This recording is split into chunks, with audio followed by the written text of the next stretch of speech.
ഇലക്ഷൻ്റെ മുമ്പിലും voter list scrutinise ചെയ്യാനും അത് കഴിഞ്ഞിട്ട് ഫോം 17C അപ്രൂവ് ചെയ്യാനും ഒരു രീതിയുണ്ട് നമ്മുടെ ഇലക്ഷൻ, നമ്മുടെ ജനാധിപത്യ സംവിധാനത്തിലും ഇലക്ഷൻ ഡെമോക്രസിയിലും. ഇതിനെക്കുറിച്ച് ഇൻവെസ്റ്റിഗേഷൻ ചെയ്യാൻ ഇലക്ഷൻ പെറ്റീഷൻ മാർഗമുണ്ട്, കോർട്ടുണ്ട്, ഇലക്ഷൻ കമ്മീഷൻ ഉണ്ട്. അപ്പോൾ ഇങ്ങനെ എന്തെങ്കിലും ആരെങ്കിലും കണ്ടിട്ടുണ്ടെങ്കിൽ ജനങ്ങളെ വിഡ്ഢിയാക്കാൻ ശ്രമിക്കരുത്. അവർ പോയി ഇലക്ഷൻ കമ്മീഷന് പരാതി കൊടുക്കുക, അല്ലെങ്കിൽ കോർട്ടിൽ പരാതി കൊടുക്കുക. അതല്ല ചെയ്യേണ്ടത്.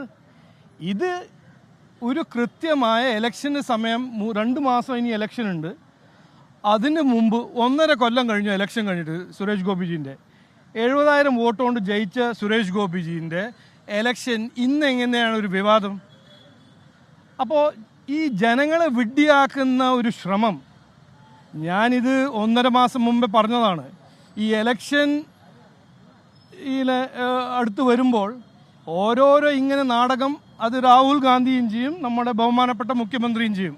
അതാണ് ഇന്ന് നടക്കുന്നത്. അങ്ങനെ എന്തെങ്കിലും ഒരു ജെന്യുവിൻ ഗ്രീവൻസ് ഉണ്ടെങ്കിൽ അവർ ഇതിനു വേണ്ടി കോൺസ്റ്റിറ്റ്യൂഷൻ, ഭരണഘടന, ഇൻസ്റ്റിറ്റ്യൂഷൻസ് ഉണ്ടല്ലോ, കോർട്ടുണ്ട്, ഇലക്ഷൻ കമ്മീഷൻ ഉണ്ട്, അവിടെ പോയിട്ട് പരാതി കൊടുക്കട്ടെ. അവർക്കും ഉണ്ടല്ലോ ലോയേഴ്സ്മാരെല്ലാം, അവർ പോയിട്ട് അവിടെ ചെയ്യട്ടെ. അതൊന്നും ചെയ്യില്ല. ജനങ്ങളെ ഇങ്ങനെ പ്രൊവോക്ക് ചെയ്യുക, നുണ പറഞ്ഞിങ്ങനെ നടക്കുക, ജനങ്ങളെ വെഡ്ഡിയാക്കാൻ ശ്രമിക്കുക, ജനങ്ങളെ ശ്രദ്ധ തിരിക്കാൻ അവരൊരു ശ്രമം.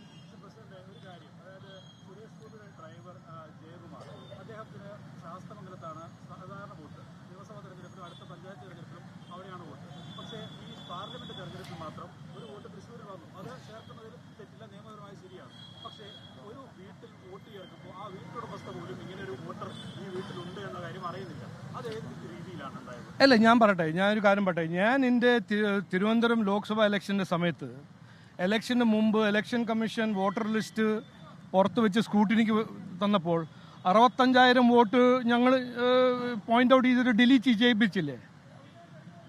അത് പാർട്ടി ചെയ്യേണ്ട കാര്യങ്ങളല്ലേ? അത് അവരുടെ അവകാശമാണ്, അവരുടെ ഒരു കടമയാണ്. ഞാൻ ഇതിൻ്റെ മെറിറ്റിൽ പോകുന്നില്ല. ഇങ്ങനെ എന്തെങ്കിലും ഒരു ഇഷ്യൂ ഉണ്ടെങ്കിൽ നമ്മുടെ സംവിധാനത്തിൽ, നമ്മുടെ ഒരു സെറ്റപ്പിൽ ആരാണ് ഇൻസ്റ്റിറ്റ്യൂഷൻ ഇത് നോക്കേണ്ടത്? അത് കോർട്ടും ഉണ്ട്, ഇലക്ഷൻ കമ്മീഷൻ ഉണ്ട്. അവിടെ പോയി പരാതി കൊടുക്കുക. ഇതെന്തിനാണ് മീഡിയന് മുമ്പിൽ വന്ന് ഓരോരോ? അല്ല, ഞാനല്ലല്ലോ പോണ്ടത്. അല്ല, നോക്കൂ, നമ്മൾ തമ്മിലൊരു ഈ നോക്കൂ,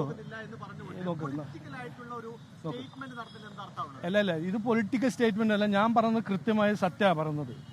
ഇതിൽ പോളിറ്റിക്സ് ചെയ്യുന്നതും രാഷ്ട്രീയം ചെയ്യുന്നതും ഈ ആരോപണം മുമ്പോട്ട് വെക്കുന്നത് ഇന്ത്യ അലയൻസിന്റെ പാർട്ടികളല്ലേ? നോക്കൂ, ആരോപണത്തിന്റെ ഈ രാഷ്ട്രീയം നമ്മളിപ്പോൾ ആദ്യത്തെ തവണയാണ് കാണുന്നത്, കേൾക്കുന്നത്.